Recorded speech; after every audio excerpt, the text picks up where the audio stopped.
All right, and now we're bringing in another blast from the past, Fred Oh my Brown, goodness. our epidemiologist, who Infectious disease expert, guru, well-known bomb vivant, raconteur. man about town, all that stuff, right? So he's been on a hiatus here for about 6 months, but he contacted me last week and said he had some exciting stuff to scare us with. And so I thought, well, how can I miss an opportunity like that, right? So welcome, Fred. Hi guys, how's everything going? Really well. Yeah, Yep, better than I have any right to expect. So yep. Excellent, excellent. Well, been a little bit of a hiatus. So I wanted to kind of catch everybody up, see how things are going.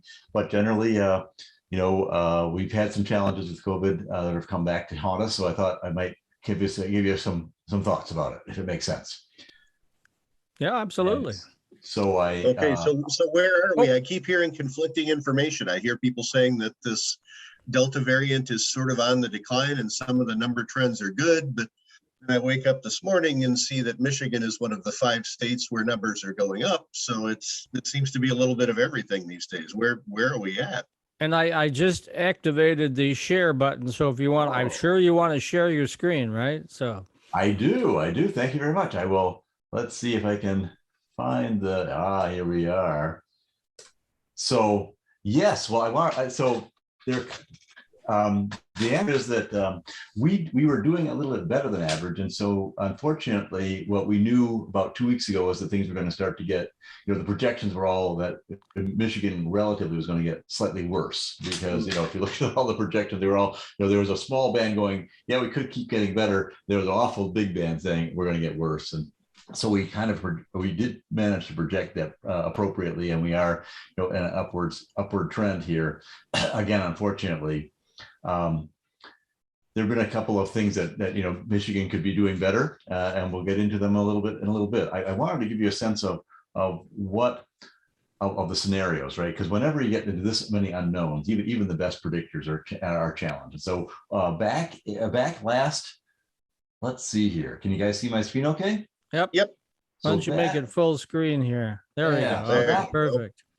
So back last November, I said, look, there are too many variables. We don't really know when these vaccines are going to be coming on board. We don't really know enough about what our drug pipelines are looking like. And so um, maybe we should look at 3 different scenarios. And you can see that I was thinking about these kinds of scenarios in April.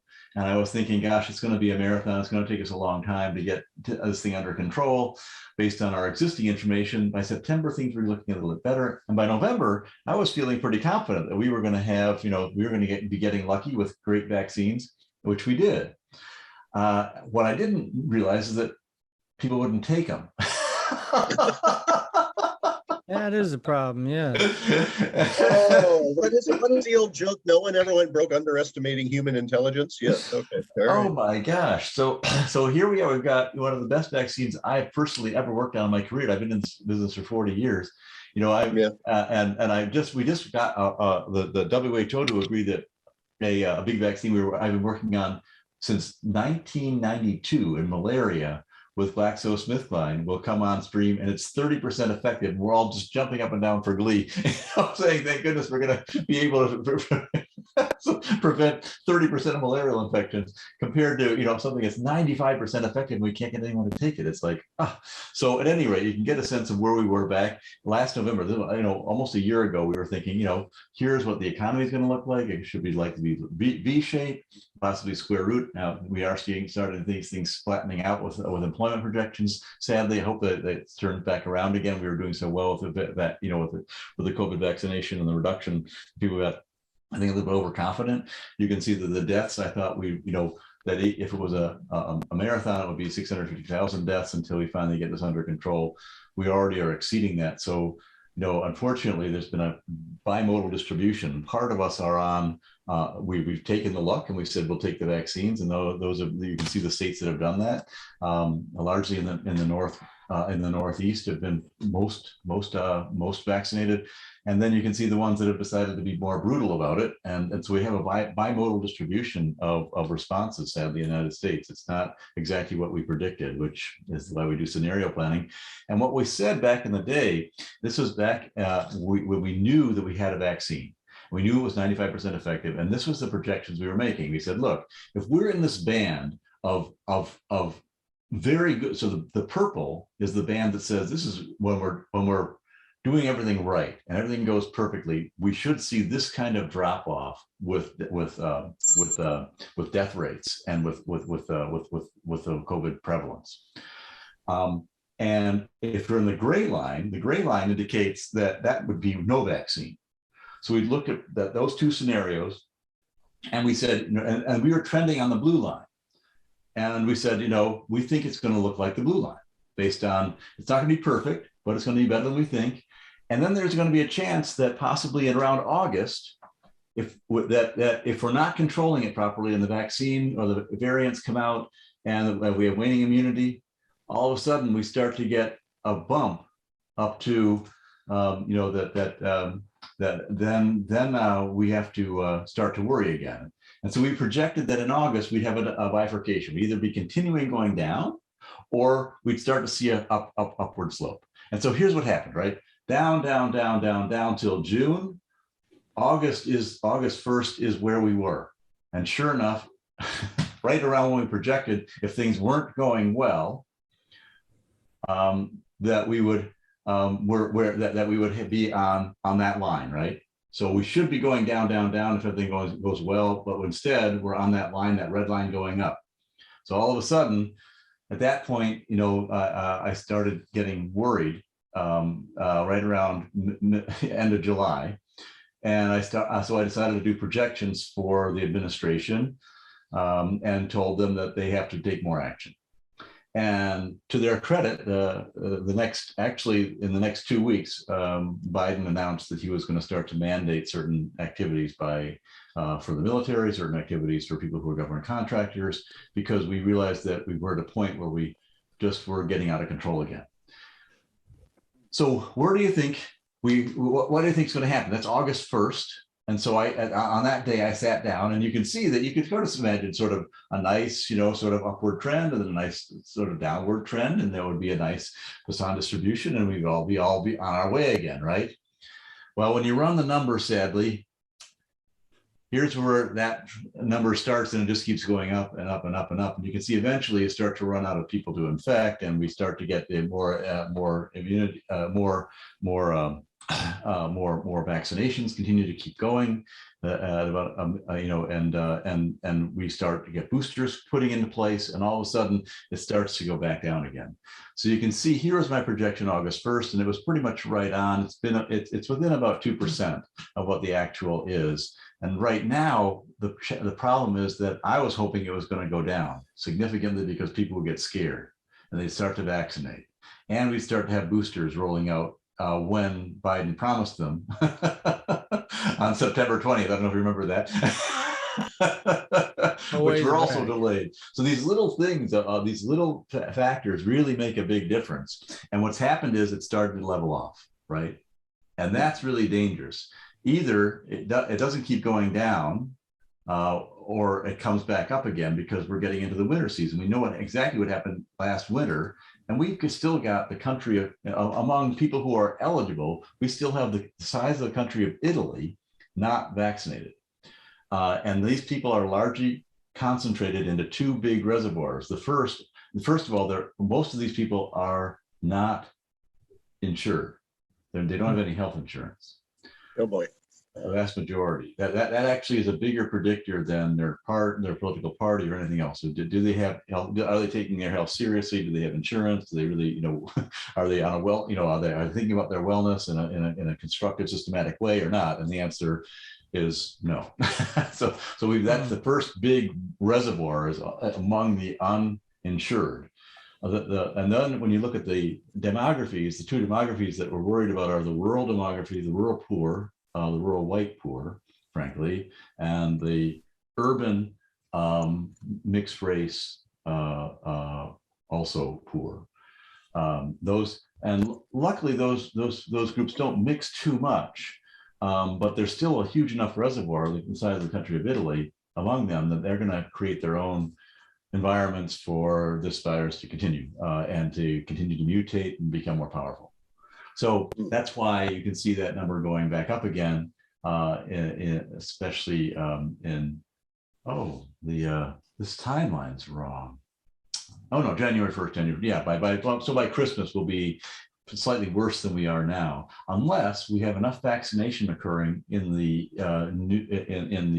5-12s and the population I was talking about, we can create a fire break, right? That's what you want to have, is you have enough of a break between the virus and the well population that you can stop it, and it'll start leveling out. It won't go down necessarily, but at least it'll level out. So we're hoping that we've created enough vaccinations, enough new, and enough booster and prevention of waning that we could prevent the upward swing again in December. Around Thanksgiving is when we think it's going to kind of get bad again, and just at least it'll level off, to be good. So that's sort of where we are with the predictions right now. August 1st is a long time ago, and sadly, these predictions have been within 2% accuracy. And so right now, if we were doing the assumptions were, here's what we sent the Biden administration saying, here is what we think. If you don't offer any masking and any mandates, and you continue to allow full mobility, and that we get approximately the childhood vaccinations on when we think we are. For calculated November 1st, they might come on slightly earlier than that, maybe Halloween, so a couple days, but we're still, these are the assumptions, and we said in order for you to get better, we actually have to mandate these vaccines, and that was the big point on the middle of the page. Vaccines and boosters, no mandates. If you start to mandate them, then we can start moving downward. If we can't, the best we can hope for is sort of a horizontal continuation and possibly a slight upward tick. It seems like the two groups that I run into when this issue comes up is a political group who think that it's a Democrat fake foisted on them, or they're just, this was emergency use and therefore it's not really safe, blah, blah, blah. I mean, are you guys running into the same two groups like that? Oh, yeah. Yeah, they're, in fact, the Kaiser Group gave a great, and I should have put it in the presentation. I did not do that. I can get that for you quickly, though, if you want, Mike. No, I'm just curious if you're running into, these are the ones that when I asked them about this, even in my own family, for instance, that's the pushback I get is, oh, wow, it's the Democrats, or, or it's, it's not safe to use it. And so I'm just curious if you guys are seeing that. I did most of my work under a Republican administration, with the Operation Warp Speed was what I was working on most of last year. And that was completely, that was President Trump's big initiative. And so it really has nothing to do with whether you're Democrat or Republican. We just want to, save lives and get the vaccine out there. So the Democrat Republican piece, I don't, is true. People feel like there's a Democratic policy and a Republican policy, and the one is favoring the other. And you can see that sadly state to state. If you look at the states right now, 16 of them are poorly vaccinated. Of those, 15 have Republican, governments in place. And so there sadly is a trend there. But I think most of these, when I work with all these governors, and they are all smart guys, and smart ladies, and they know the science, but they don't. I think they want to avoid getting out too far ahead of their constituents. So they're saying, gosh, I could go ahead, Fred, and put down mandates, but I'll tell you, we're going to have huge backlash and lots of problems, and it's going to hurt the economy. And so, can we not do that? And you have to kind of respect their opinion about where their constituents are, and hopefully they'll start getting the word out, because they do understand. I mean, there's not a governor in the country that doesn't understand the science and sees the science. As far as it going fast, people are right. It went really fast. It is under EUA, but it's a new technology, and this really didn't go that fast. I was working on these mRNA vaccines for 10 years. So that's anyone's special. Well, that's what I keep telling people who say it was rushed through. The original technology of these vaccines has been under development ever since the original SARS, right? That's when it started. That's exactly right. Yeah, you're absolutely right. And that was at least 10 years ago. That was like 2010, 2011, something like that. And so the nature of the vaccine is what happens is you kind of test the car, right?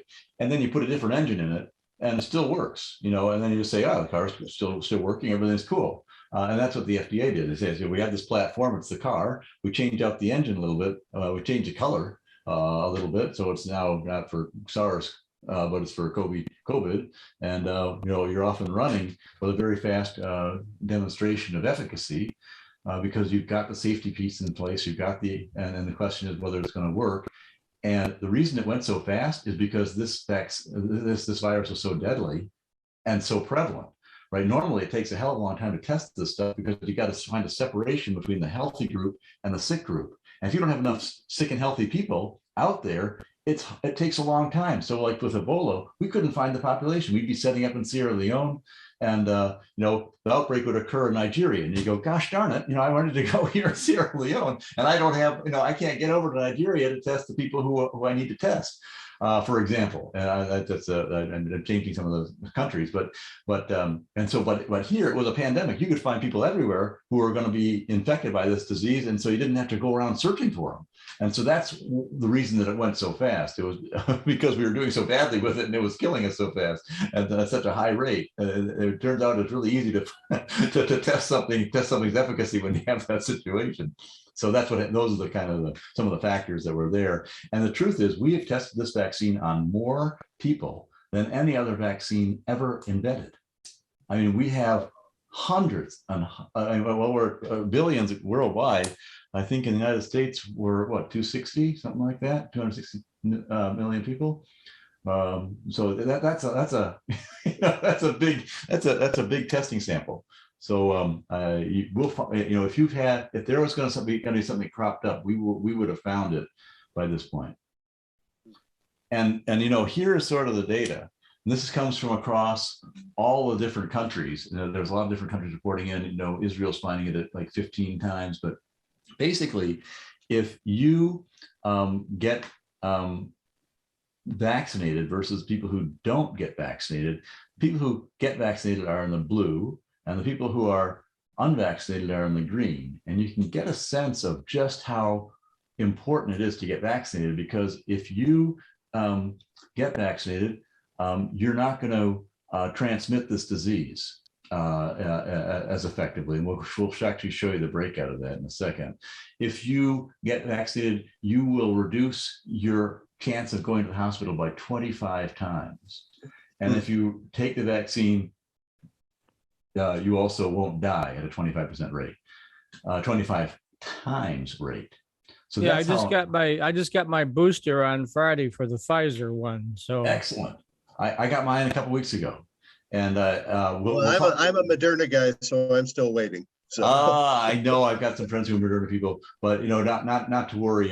Moderna has a little bit longer efficacy. We'll show that in a second. I don't have I have some slides up, but not all of them. J&J and AstraZeneca also are probably at right now. If you were vaccinated when you first had a chance to back in January, February, they're probably down at 65% of what they originally and they came out at 98%, 95%, about 88% in the case of J&J, and J&J's kind of down to 65%. Moderna and is down at like 72, 73% right now, and Pfizer's a little bit below that. But so it is important though to get the boosters. We'll talk about that in a second. But the first point is just try to get vaccinated, because you'll stop the spread of the disease and you won't die. Those are good reasons. Yeah, that's a solid reason. Yeah, absolutely. And this especially the won't die part. That's a good reason there. Yeah, right. Yeah, that's my favorite. And this is from data, the combined data from Great Britain, from the United States, just the New York State survey, Israel, Oman. So all the data that's coming in anywhere in the world you look. These are sort of what you can expect of the result. Here's what the waning, though, is starting to do, right? And you can start to see that some of the more active vaccines like AstraZeneca and J&J, this is from the Financial Times, have a little bit more, that start at a lower rate, start at a lower efficacy, but they also wane at a slightly lower rate. And so they start to cross. And so if you've got a J&J vaccine, I wouldn't, it's important to get the booster, but I wouldn't be panicking. I would say that you're kind of in the same range as the Pfizer piece. Here's the real data that ACIP uses. ACIP is the committee that that actually approves from the CDC, and you can see that they're two different rates. The green rate is what we saw with the original Alpha variant, and you can see the waning sort of goes from 97% down to 82%. Not bad. But the red, that is the waning that occurs with the Delta virus. And you can start to see that you start at 93%, but you're going down to 64%.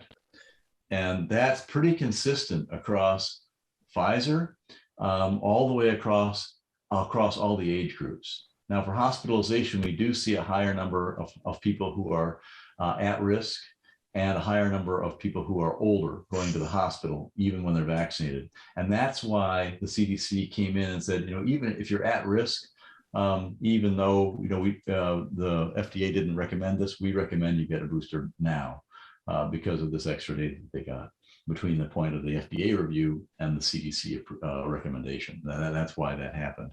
And so you can see now Moderna started off at 95, dropped to 90 for the Alpha. Now, the Alpha today is almost non-existent, this variant.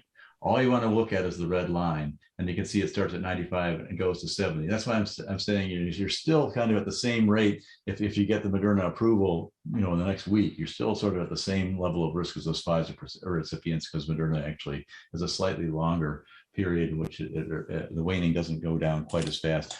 We think it's largely a dosing issue. Moderna dosing is 3 times larger than the Pfizer dosing. What's interesting is that here's what happens when you get a booster, right? If you're unvaccinated, here is this is the daily death rate, and you can see in Israel it was slightly lower than in some of the other countries, but you can see it goes up significantly. And then if you get vaccinated, it goes down by a factor of 4 with 2 shots, but it goes down by a factor of about 8 or 9 with the 3rd shot. And Israel's already planning on their 4th round of boosters. So this may be something we have to do for a few more. We may have another round of boostering that's going to be required. Well, I got a good question. Every year, Oh, go ahead, Matt. I was just going to say, you get a flu shot every year, right? So, Yeah. The fact that we need boosters is not really, I see a lot of, I'm sorry, idiots online saying, well, that means it doesn't work. If the first 2 didn't work, why do you need a 3rd one? Well, we get a flu shot every year. So come on. I mean, there are variants, there are mutations, we got to keep on top of this thing. Speaking of which, I got my flu shot about a month ago. So now no virus can possibly get in my body, right? I mean, I'm like iron. I'm like I got a suit of iron now, right? Superman. So. Absolutely, that's good. I'll put a plug in for the flu shot at the end, and I'll explain why. We are, there were concerns about, gosh, all these boosters from all these rich countries are going to start to, pull the supply away from the poor countries, and we are seeing a little bit of that. But luckily, you can see that basically the supply is climbing so fast that it's exceeding the rate at which we need boosters. So overall, we're treading water or a little bit positive as far as the supply of available vaccine goes. Now this includes the Russian vaccine, includes the Chinese vaccine, and it includes even Novavax, which hasn't even been approved yet. But this is what we are planning to at the for WHO and COVAX. And you can see the HICs; those are the high income countries. That's 35% or so of all the vaccines are being allocated through to the high income countries, which really are only a small percent of the overall population. Most of the people who live in this AMC, those are the advanced market contract. Those are the low income people. That's over half the world's population in that 22.7% allocation. So if this was a fair distribution, the HICs would be 10-15%. The medium income countries would be another 15-20%, and the rest of it would be the AMC. And And the challenge is, of course, that until all of us are safe, none of us are really safe, because this thing mutates at a rate that causes dangerous. If it mutates sufficiently and is sufficiently strong, it'll come back and could overcome where we are with our vaccines. So it could, letting that big population remain unvaccinated gives you a nice breeding ground for continued very difficult variants to control, even with our better vaccines. Mm. So that one of the questions is, should we mix and match? And the answer is yes. So to the extent that you're I shouldn't say this publicly, but this is the data that's been published, so I don't. But what the truth is that Pfizer has no incentive to test whether Pfizer plus J&J is a better booster shot than Pfizer combined with another Pfizer shot. They're not going to do that study, right? Because it isn't in their economic interest to do that. But it is in the interest of BARDA and the WHO and the governments to figure out what the best booster sequencing is.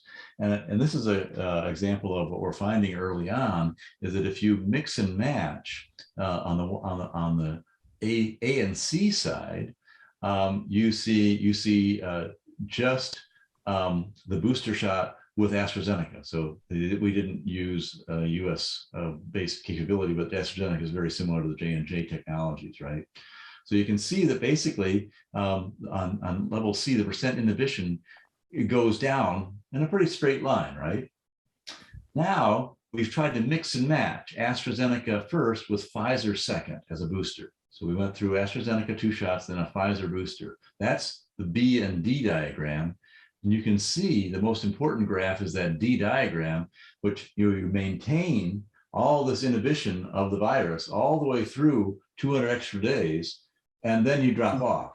So it's a much steadier, much more controllable, much more understandable, much more plannable environment if you mix and match. And so I think we'll see eventually that as we do boostering, there'll probably be a mixing and matching recommendation that occurs that if you're injected with one, and this just makes sense. You're going to have a bigger immune response than not. Interestingly, we were worried about safety. So gosh, you're mixing and matching vaccines, is there safety? There was no additional toxicology in this study that we could find. So people did have a little bit more fatigue and a little bit more of a reaction, but it wasn't significant enough to offset this really nice, change in the efficacy overall of the strategy. So okay. It's something to think about. The other big thing to think about is transmission generally, and it turns out that we said an eightfold reduction in transmission. If you get vaccinated, you're going to have about 5 times less material to spread in your nose. What happens is that you start to cough and you breathe on other people, and that's what causes the spread of the virus. If you are vaccinated, with the Delta virus has a lot spread so rapidly and it's so powerful because it actually creates a lot more stuff to spread, a lot more pathogen that it can spread through the air to other people who are not vaccinated. So if you get vaccinated, it actually reduces the amount of pathogen in your nose to spread or infected in your nose to spread.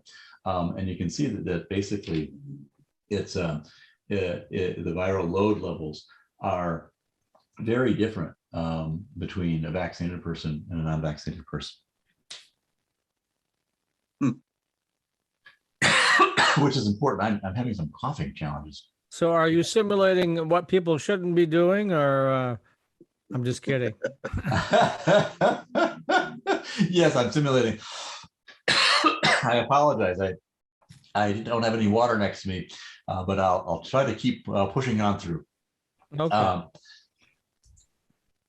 Let's see here. So I want to go back to slideshow.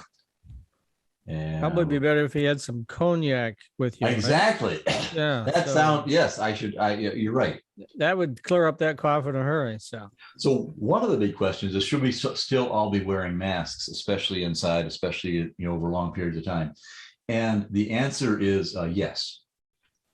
So if people are worried about masks in schools, you can see that we now have the data. The data is that at a minimum, you're going to reduce the amount of outbreak by 3.5 times. Hmm. And that's significant because the outbreak may not kill the children, although we're seeing a big uptick in the number of younger children dying, sadly, on a weighted average basis than we did in the past. But it means that they're not going to spread it to people who are at risk as well. So once you have an outbreak in a school, and then people go home and talk with extended family members and so on, and the student may be asymptomatic, not even know that they have a cold or even a cough, and spread it to someone who really is at risk. And that's why the continued mask wearing does make sense. 3.5 times is the lowest numbers found. We actually did studies in different ways. So this is the CDC being very conservative here. The numbers varied when if you were so the masks sadly depend on how enforced it is.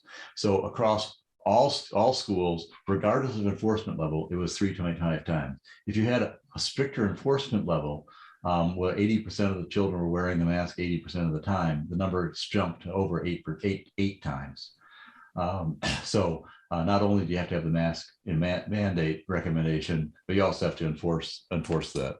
And when you do, as we know, the masks for a long time reduce transmission by 5 to 6 times. So the fact we're seeing is some populations of children between 3.5 times and 8 times is right in that range. So it's confirming our experimental studies very nicely, and that's why we still recommend, if children are at school for 8 hours playing with each other and being close proximity, which they are today. That's the same thing as having being in a workplace with your colleagues for an 8-hour period with bad ventilation indoors and talking. And that's a dangerous situation. So you do want to mask the kids. So Merck came out and said, "Hey, great news! We have a new drug, and it's a protease inhibitor." And I wanted to kind of tell you, so you can see on the top line here, you can see all the different treatments we've got. So we have one that's FDA approved, that's remdesivir. We've got 5 that are widely used as some of the monoclonal antibodies and the promising, and we have a few that turned out to fail, what you'd expect. And then we have a pretty nice sized pipeline, and Roche and Pfizer are going to come out with a drug that's similar to Merck's, we think, within the next 2 months. So there'll be 3 drugs that actually, so we've got drugs that stop at different points. The first big point of stopping a virus coming in is before it even enters a cell, right? It'd be nice if you could get it before it enters the cell to infect and then reproduce and spread it all through your body. And we do that with antibodies. So the antibodies attach to the virus and stop it from binding. And then we do that with vaccines, where our body recognizes them and again attacks the virus before it can get into the cell itself. Then there's there's another kind of opportunity to come through and stopping viral entry. So there you actually plug up the binding site of the virus, and you stop it from even entering the cell again. The challenge here is that these binding sites can be really important to live for you, the human life. That's why they've chosen that binding site, because you got a lot of them all over all your cells. This is the ACE2 binding site. And so if you bind that too tightly and don't release it, all of a sudden your cells, you'll injure yourself. And so there's a big challenge with developing drugs that prevent viral entry because they can be very toxic. Then the next level is, okay, the cell, it got into the cell. And so what happens is at that point, it needs to reproduce, and to reproduce, it uses proteases and to copy its RNA into the cell, and then to have the cell reproduce all these different pieces of RNA and DNA coming out of it. And that's where remdesivir comes in, and that is where the Merck drug comes in, and that will be where the Roche and Pfizer drugs are coming, right in the area of replication. Then it has to reassemble itself, and then get out it back into the body so that it then spreads more genetic material. And the reason that it gets that's how Tamiflu works. It actually works. It prevents the egress of the flu virus, and that's why it's so effective. And that was my big drug at Roche. But these new drugs here are just at the replication level. That's how we actually control HIV. The challenge is that we want to make sure that it doesn't hurt the reproductive cycle of the cells in your body. And so we've done all the testing. It looks good. We've done the testing in hospitalized people, so we're not sure whether this is going to be something that's used so prophylactically before you get to the hospital or not. Those tests have to be, and we've only done it in unvaccinated people. So there's some more testing to be done, but I think it's going to give us that they are going to go ahead and give it an EUA approval. And the reason is because it stops hospitalization at a 50% rate among the unvaccinated. Among the unvaccinated, and it's a tablet. You take it 4 times a day for 5 days, I believe.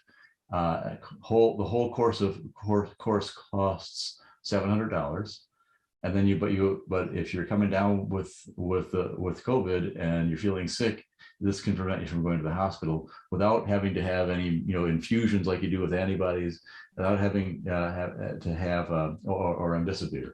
So that's a huge kind of breakthrough in our armamentarium. The problem is that we can't produce very much of it yet, so it's going to continue to be pretty high priced, pretty hard to get for the next 6 months or so, even if they give it a EUA approval right away.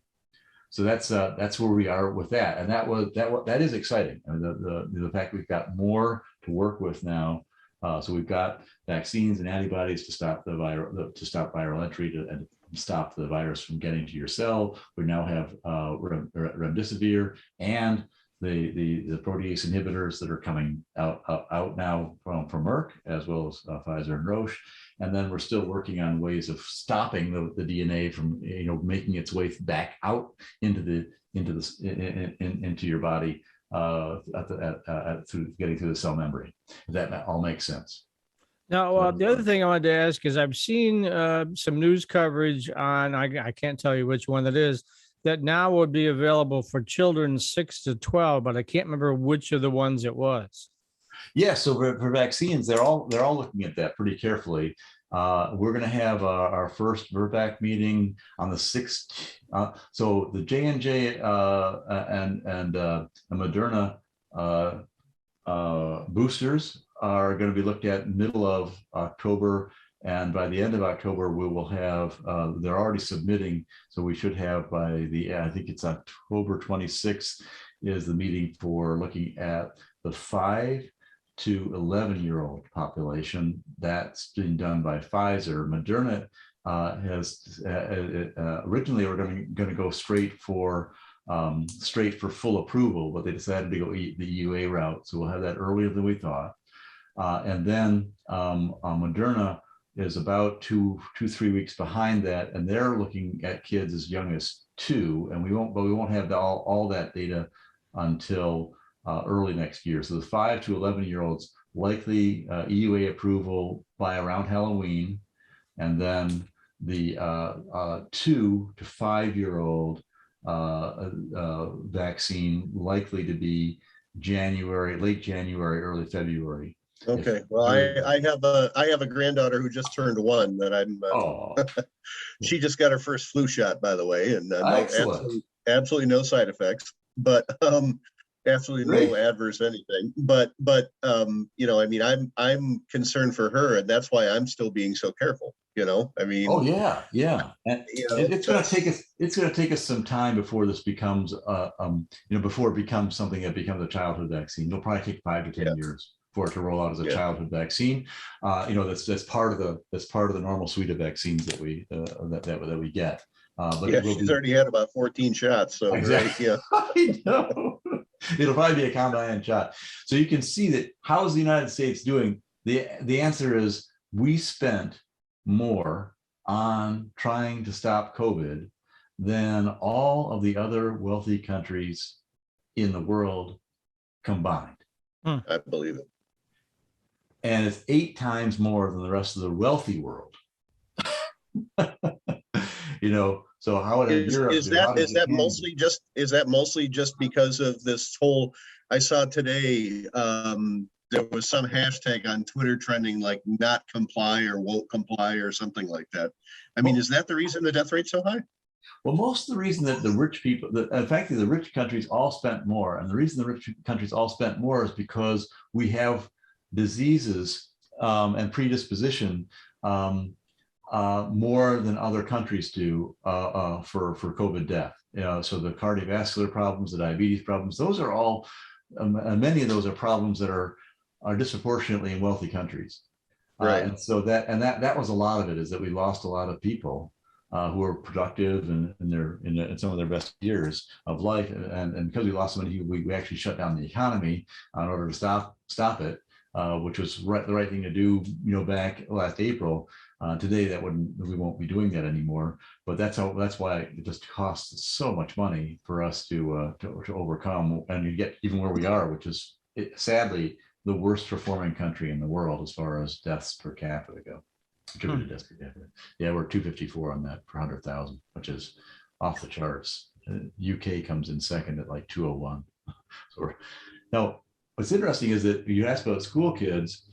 Michigan actually is an outperformer in the space, even though we have a kind of a middle of the road vaccination vaccination level. The Michigan students are not getting as infected as other students, which is great. My concern is that this is going to catch up with us, and we're starting that, maybe part of that upward trend we're talking about as things get colder and kids start to play more inside and so on. So that's the concern. But right now we're outperforming others at the school age level in terms of vaccination. When you look at the vaccination rates we have versus the rate at the school, so we're protecting our kids right now better than most other states. Interestingly, despite the fact we're not vaccinating as much as some of the other states.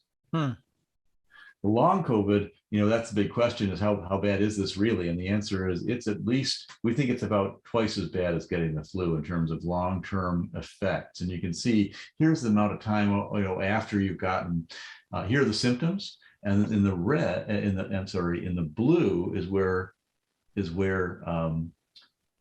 the flu is. And you can see that, one becomes 1.73 or almost twice as bad for these kinds of problems over the course of the first 150 days.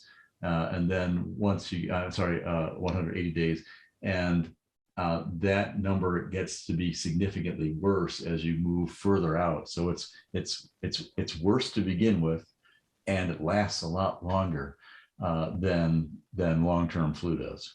And so it's something that really is it's going to be a challenge for us for quite a while. What's interesting is that people who have the vaccine after they have long COVID do start. There's a large percentage. Now this is anecdotal. It's not. We don't have the clinical trial data yet, but people with long COVID who got the disease before they were vaccinated and then get vaccinated afterwards because they're trying to fight off long COVID, all these chest and throat pains, abnormal breathing. It hits 10 of your major organ systems if you have long COVID, potentially. It actually reduces these symptoms if you get vaccinated. So another benefit, even if you've gotten COVID, you should definitely take the vaccine, prevent the long COVID, and also it'll prevent the waning from occurring. What we're finding is the people who are of natural infection can be reinfected within 3 months.